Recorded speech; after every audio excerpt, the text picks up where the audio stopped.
नमस्कार आप सभी लोगों को। आइए, वैवाहिक जीवन पाठ 11 की बात हो रही है। हम आपको पाठक्रम से दे रहे हैं कि आप इसको क्रम से सुनिए और देखिए। और जो टेक ऑफ एस्ट्रो चैनल है इसको आप जो है सब्सक्राइब करिए, ताकि आप लोगों का भी कल्याण हो और जिसके पास ये वीडियो जाएगी वो भी बच जाएगा किस चीज़ से, विवाहिक जो वैवाहिक चर्चाएं होती हैं। कि आज की डेट में देखेंगे तो सबसे ज़्यादा जीवन में वैवाहिक संबंधित ही कष्ट है। या तो विवाह हो नहीं रहा या तो हो रहा है तो उसमें कष्ट है कि चल नहीं रहा, ज़्यादा से ज़्यादा साल वर्ष चला, इसके बाद उसका नंबर आ जाता है किसका, कोर्ट का, कचहरी का।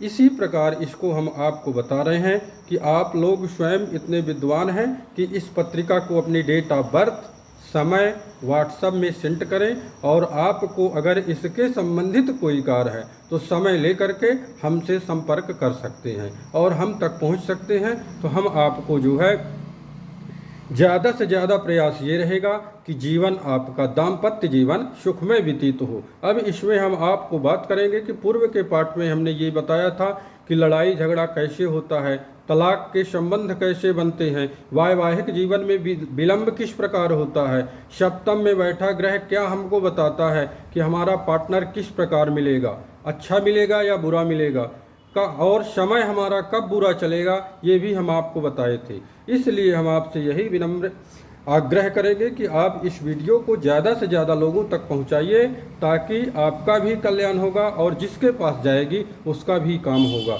आइए आगे बढ़ते हैं।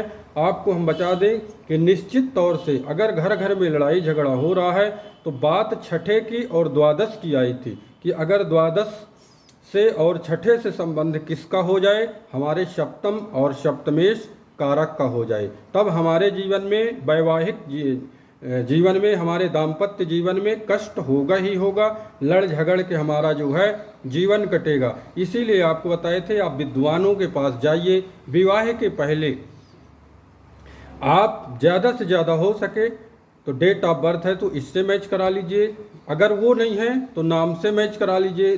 दोनों का जो नाम होगा तो उसके संबंधित में सारी चीज़ें आ जाती हैं, तो आपको पता चल जाएगा कि हमारा वैवाहिक जीवन अच्छा जाएगा या बुरा जाएगा।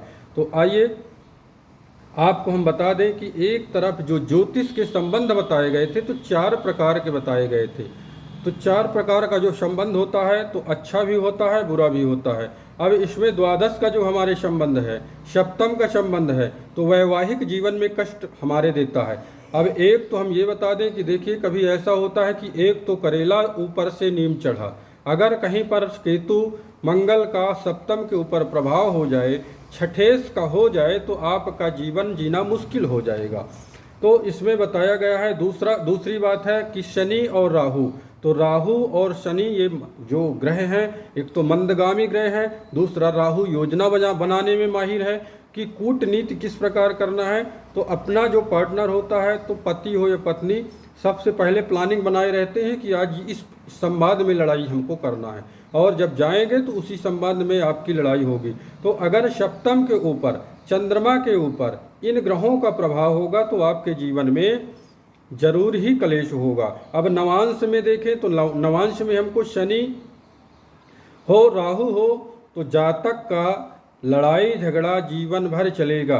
अब इसमें समझौता करके आप एक दूसरे के साथ जीना पसंद करेंगे। पर अब कभी ऐसा होता है कि हम लड़ाई झगड़ा करके भी जो है, हमारे अगर गुरु का कहीं न कहीं से सप्तम, सप्तमेश और जो है कारक के ऊपर प्रभाव हो रहा है, तो हमको इन चीज़ों से बचाया जा सकता है कि हम जाएंगे, लड़ाई लड़ेंगे, कोर्ट कचहरी करेंगे, थाना जाएंगे, समझौता होगा, घर में आके उसी प्रकार से लड़ाई झगड़ा करके जीवन यापन करेंगे। ये वैवाहिक जीवन है। अब मैं आगे पुनः बताऊंगा, तब तक के लिए नमस्कार।